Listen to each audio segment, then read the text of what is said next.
여러분 안녕하셨습니까?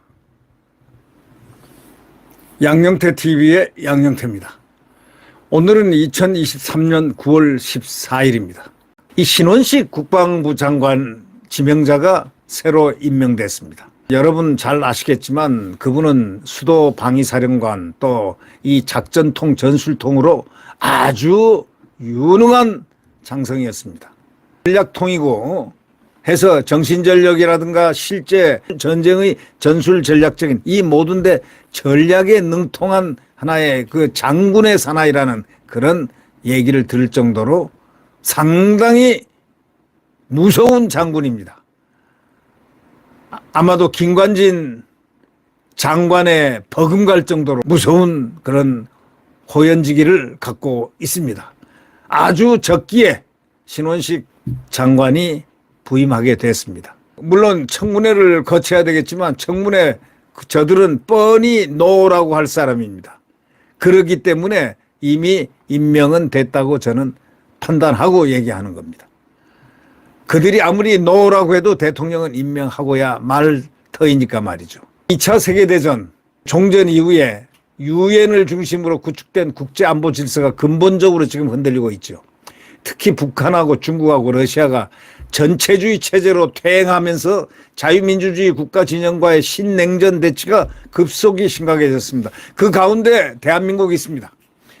직접적 안보 위협인 북한의 핵무기 개발도 임계점을 이미 넘었습니다. 이런 상황에서 윤석열 대통령은 신임 국방부 장관의 신원식 국민의힘 의원, 문화체육부 장관의 유인촌, 대통령 문화특보, 여성가족부 장관의 김행 전 국민의힘 비대위원을 지명하는 부분 개각을 단행했는데 특히 우리가 유념하는 부분은 특히 주의하는 부분은 국방장관의 경우입니다.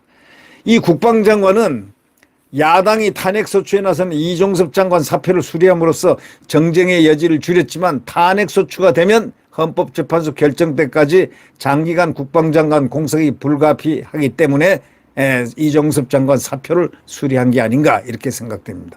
우선 국방장관 탄핵소추를 겁박한 더불어민주당 행태는 무책임하기 짝이 없습니다. 오늘 문화일보 사설자에는 말이죠. 안보 정세가 급변하는데 이것을 신원식 국방장관 지명자의 책무가 여기에는 상당히 중요한 상수로 작용된다라는 그런 요지에 문자 그대로는 안보정세 급변과 신원식 국방장관 지명자의 책무 이런 제하의 사설도 나왔습니다. 이와 유사 기사들이 언론에 많이 뜨고 있습니다. 한미일 정상의 캠프 데이비드 회의 이후에 북중러의 군사적 대응도 빨라지는 아주 긴박한 상황입니다. 이때 식물 국방장관을 만들려고 하는 이 민주당의 행태는 적에게 이롭게 하는 그런 결과물을 낳을 수도 있다는 것을 알면서에도 불구하고 민주당의 정치가 대한민국 국가 안보를 지금 위협하고 있다 해도 과언이 아닙니다. 이번에 지명된 신의원은 수도방위사령관, 합참작전본부장, 차장 뭐 이런 아전과 정책 분야에서 두루 섭렵했고 지휘관 생활을 하면서 항명을 하면 절대 용서하지 못한다라는 바로 군의 절대적인 복종. 군은 복종이 100%입니다. 이 군이란 데는 바로 복종의 의무가 없을 때는 복종이 안 되고 항명할 때는 그건 이미 군이 아닌 것입니다. 그래서 이번에 국방장관으로 지명된 신원식 장군께서는 해야 될 일이 우선 첫째 군기 확립입니다. 이 군기를 갖다가 빼버린 자가 누구냐? 여러분 잘 아실 겁니다만은 제가 이름을 거명 안 하겠습니다. 이 군기, 대한민국 국군의 군기를 빼고 또 시민단체 군인권센터 임태훈이라는 자가 군을 다 숨을 다 빼버렸습니다. 이걸 다시 이종섭 장관이 들어와서 어느 정도 보충을 해놓았지만은 그것을 이제 완전히 완성 단계로 완전한 군기 확립을 시켜야 될 분은 누구냐? 신원식 장군입니다. 이번에 저 해병대 대령 그 수사단장인가 하는 사람의 그 항명은 있을 수 없는 군대의 수치로 받아들입니다. 특히 우리 대한민국 해병대는 어떠한 군보다 더 강군의 강군입니다. 대한민국 해병대는 그 누구도 이 세계 그 어느 누구도 해병대를 이겨낼 수가 없습니다. 우리 대한민국 해병대 그래서 유명합니다. 이 해병대 대령이 어떻게 해서 항명을 했는지 바로 그런 점을 완벽하게 추려내고 처리를 해야 될 것입니다.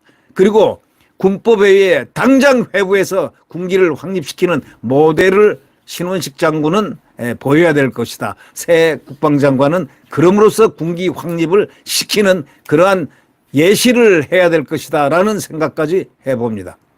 신 국방장관 지명자는 국회 인사청문회를 거쳐 공식 취임하게 되면 국군을 세계 최고의 강군으로 도약시켜야 할 책임이 있습니다. 또 그는 해낼 수 있습니다. 그는 최고의 강군으로 도약시킬 것입니다. 첨단 무기가 있어도 정신무장이 없으면 안 되지 않습니까?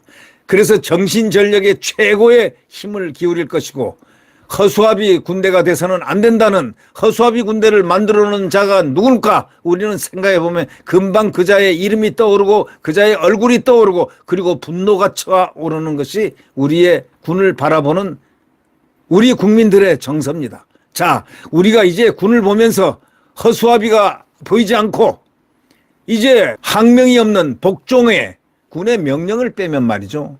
군의 명령이 명령체계가 안 되면 이거는 군이 이미 아닌 것입니다. 이 철저한 명령과 철저한 복종 그리고 군의 아주 일치단결 이것만이 정신전력이 필요한 것입니다. 이 정신전력에 가장 치중해야 될 바로 신지명자 많은 기대를 하고 있습니다. 여태까지 허수아비 군대를 만들어놨던 과거 문재인 정권의 그 모델을 완전히 깨부셔버려야 됩니다. 그리고 그 잔재들까지 전부 다 없애버려야 됩니다. 이제는 확고한 대한민국 국군으로서 강군으로서 과거의 관군과 연결을 시켜야 됩니다. 과거의 강군 바로 그 박근혜 전 대통령이 있었던 그 시절까지의 강군으로 바로 연결을 시켜야 됩니다. 지난 5년간의 그 기간은 국군 파괴의 기간이었습니다. 이 파괴된 국군 기강을 완전히 기강 확립을 하고 정신전력을 강화시키고 그렇게 해야 될 책임이 신지명자 양 어깨에 놓여 있다 해도 과언이 아니겠습니다.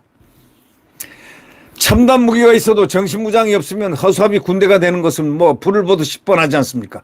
자, 한미일 3국 안보 협력을 획기적으로 강화하는 일, 그것을 위해서 신원식 국방장관은 거기에 적합한 최적의 국방장관임을 저희들은 확신하여 마지 않습니다. 정신전력 강화, 군기 확립, 이것은 무엇보다도 중요한 과제입니다. 필수적인 과제입니다. 아니, 바로 취임 당일부터 바로 군기 확립과 정신전력 강화라는 그 두 가지 테이마가 완성이 돼야 됩니다. 그럴 정도로 급하고 시급하고 중요한 과제 아니겠습니까? 네, 기대합니다. 구독 버튼과 엄지를 눌러주시면 대단히 감사하겠습니다.